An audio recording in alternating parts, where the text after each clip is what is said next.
I'm going to talk about fascism. What is fascism? Who is a fascist? You will hear people say all sorts of people are fascist. Fascism, it comes from the left. In the United States, it's a liberal philosophy. Liberals say that conservatives are fascists, and it comes from the right. That's just absolutely not true. Fascism has a very specific definition. Fascism is not somebody you don't like. Fascism is not somebody who you think is like Hitler.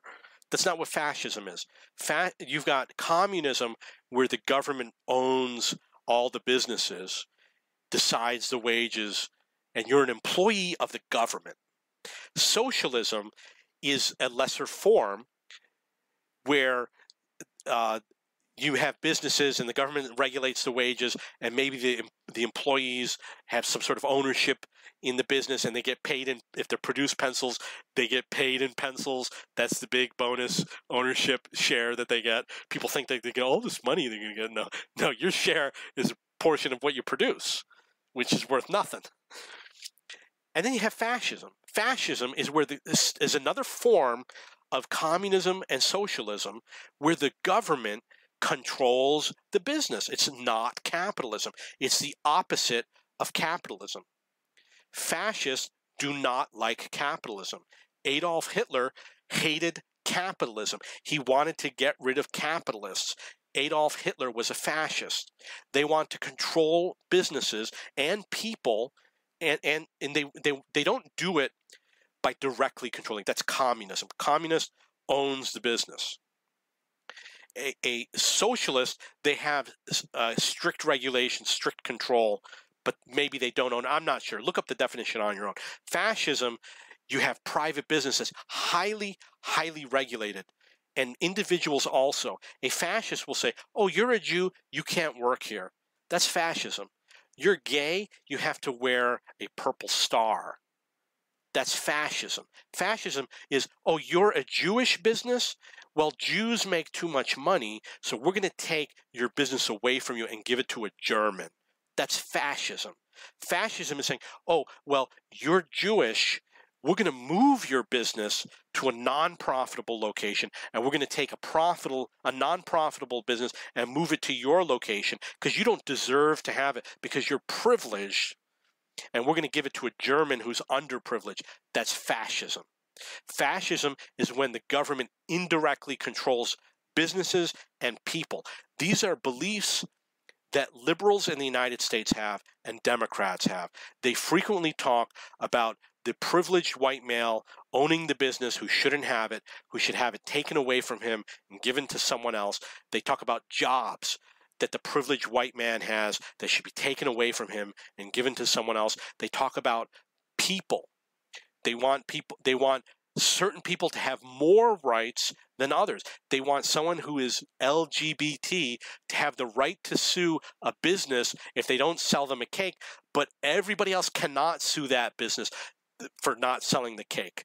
So they can discriminate against some people, but not others. That's fascism.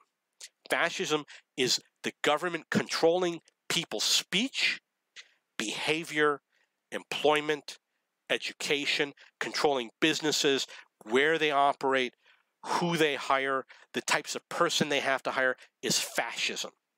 Fascism believes that there's a privileged class and an underprivileged class, and that rights should be taken away from the privileged class and given to the underprivileged class. That's what fascists believe. And they believe that that privileged class, there's an entitlement to take it away from them. That's what fascists believe. They are dictators. Barack Obama said, if Congress doesn't do it, I'm going to do it. I'm going to work around Congress. When he did the TPP, he used the TPP to enact policies controlling the environment in the United States that Congress wouldn't pass. That's a trade agreement. Why would you have a trade agreement that has environmental laws in it that punishes the United States? He willingly engaged in a foreign treaty that punishes the United States for environmental reasons in a trade agreement. It makes no sense. He did it to bypass Congress. That is what a fascist person does. there's obviously going to be different levels, and the Germans went through different stages. You know, they don't one day say, we're going to kill every Jewish person, we're going to invade Poland and Belgium and start World War II and invade. They didn't do it all in one day. They did it in stages. They identify a problem. They have a class of people that can't get jobs. They identify the boogeyman, the privileged class. In that case, it was the Jewish people. In the United States, it's the white man. They propose laws to take rights away from what they believe is a privileged class, which happens and has happened in the United States. They enact laws to take rights away from people, which has happened in the United States. Then they start taking things away from people because of race or sex or gender or class reasons. Maybe it's already happened in the United States. I can't come up with any specific reasons. They sue people. That's definitely happened in the United States. Actually, there was a business, an Indian restaurant in New York City that was closed because he put an ad for a waitress who was Indian. And the city sued him and put him out of business because they said his ad was racist or something like that. And he made the argument, I have an Indian restaurant. He was an Indian man. He serves Indian food.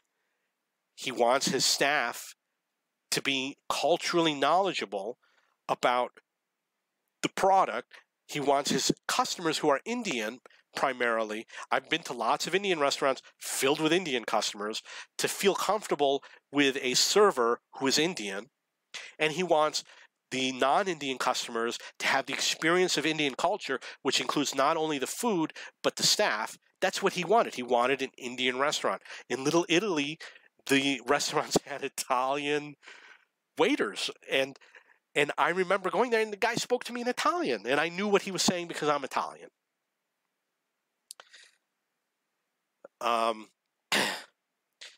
So it has happened. Businesses have been taken away from people using race or sexism to force someone to give up their business or give up control of their business.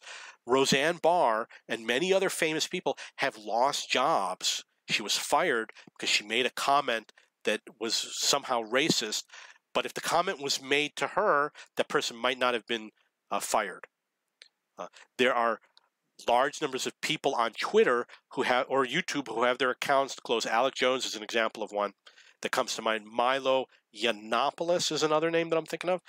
They have their accounts closed because they say something that someone believes is offensive. However, when it's said to them, it's not offensive. And it could be said to them in large quantities by many people, and it is ignored and is not as offensive. And when they respond, it's offensive. It happens with Donald Trump all the time. People say offensive things to him. He immediately responds with something that's equal in offensiveness, and the media covers him, but not what was said to him. This is going on now in your country. It didn't happen 20 years ago. It's literally, there's a madness going on in this country, which is the beginning of fascism. Fascism is rising in this country. There is a philosopher, I don't remember his name, I believe he was French. Maybe his last name began with a T, who did a study of democracy. And what he found that the average democracy only lasts for 200 years. Venezuela was a democracy, I believe, for 200 years. And then it becomes a dictatorship, which is fascism. And that's what happened in Venezuela. Venezuela was that there was a privileged class and there was an underprivileged class. And Hugo Chavez decided to take everything away from the privileged class and give it to what he believed was an underprivileged class, and he destroyed his country. So fascism is happening in this country. It's going to get worse. The fact remains is that history shows that the future of the United States is going to be the end of our democracy. There will be fascism and dictatorship in this country for other reasons that I just explained. Having privileged classes and underprivileged classes is the beginning of fascism. Another aspect is that you have people that are dependent. And this is another thing that came from the same philosopher. It goes in a circle. You have dependence and independence, and it circles around and around. Maybe you can even go in the reverse direction, but people come from a state of dependency, complete dependence on the government, or enslavement, which means you got to do what the government says. And being dependent means like receiving money. But what if the government tells you you have to live here and you got to eat this food? There's countries where that happens.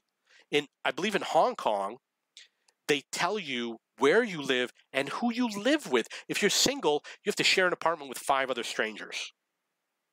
These things are real. I believe in Hong Kong, the government owned like 99% of the property, and they decide who lives where.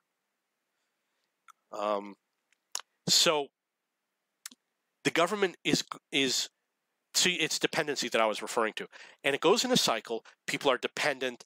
They become enslaved, which means they have to do what the government tells them to do.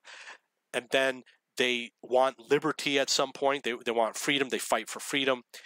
They become entrepreneurial. They become independent. They have prosperity. They have surpluses. You become complacent. You know, you have surplus, so why work?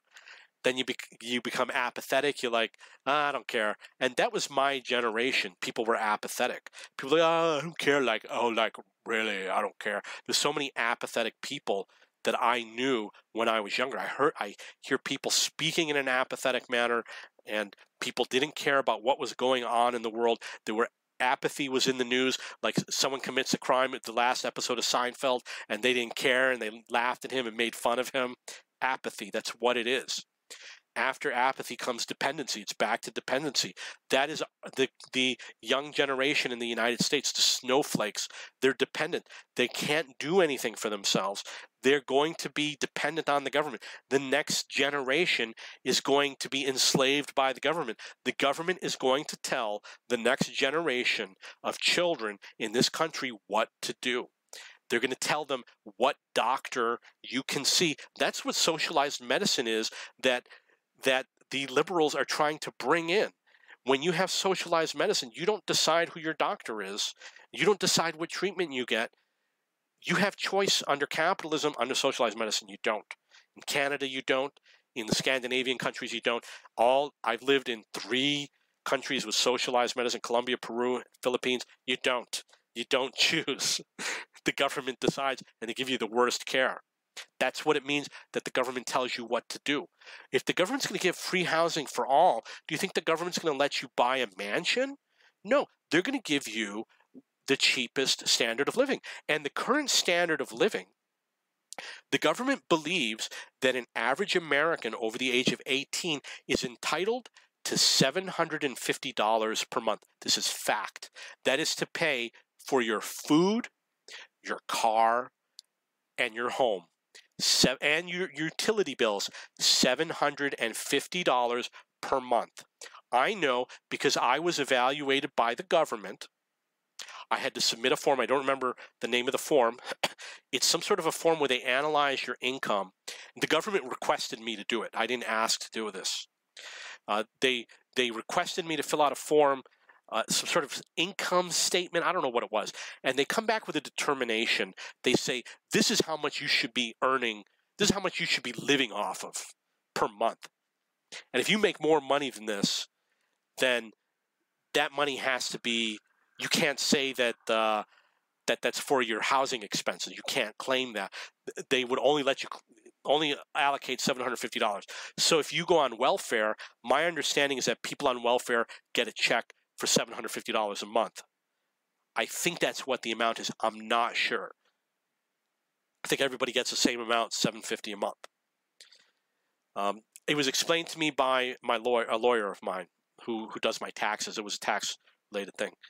So the government believes that you need to live off of $750 a month under the current budget of the federal government.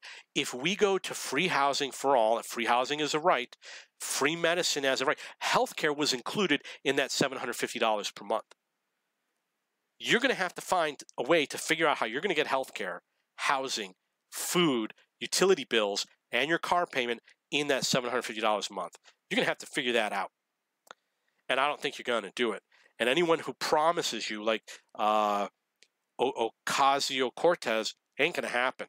Bernie Sanders is not going to get you what he's promising you for that amount of money. This is your future. The future of the United States is going to be dictatorship and fascism. And it's going to be a bad experience. And it's sad that it's really going to happen. 20 years ago, there were people who predicted that there would be demonstrations in the streets in the United States, protest, and I did not believe it. I said, no, it's not going to happen in the United States. It did happen. And it wasn't even after Trump. It happened before Trump. People are being swayed by the media, and it's not going to have a good outcome. Things are going to get worse. Now, what this French guy, this French philosopher said was that democracy fails because of loose fiscal policy. Our country has loose fiscal policy. And it was Barack Obama who did this. He spent more money than anyone in the history of mankind. It was like $14 trillion. He put I thought that at $9 trillion, we were on the brink of being in a financial crisis. He brought us beyond and over the brink of financial crisis to the point where we cannot return. The debt is now $24 trillion because Barack Obama and the Democrats, it was the Democrats that spent all this money.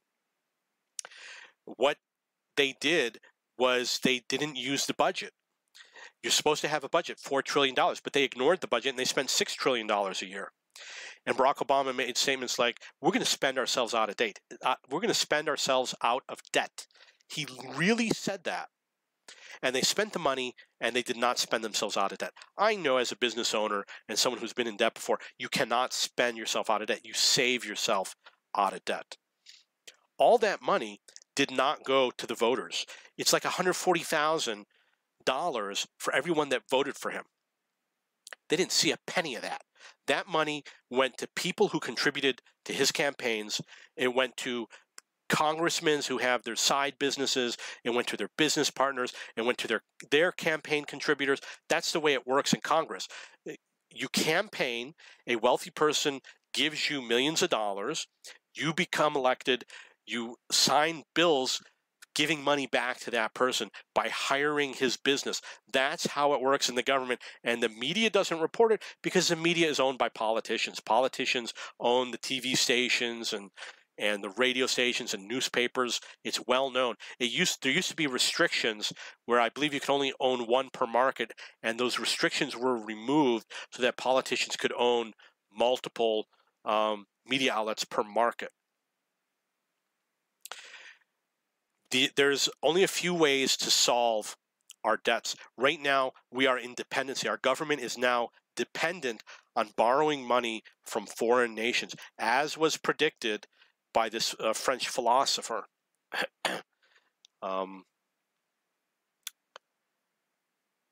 So, is fascism in our future? I believe it is. Kind of hard to believe, but we are in the process of heading in that direction. The next step is literally putting people in jail, taking businesses away from people, enacting laws to give power to do those things. And once you do that, you're pretty much fascist. All the other stages leading up to that, identifying the privileged groups, enacting laws, proposing laws, that's already been done. We're beyond that stage. We are headed towards fascism. That is the future of our country.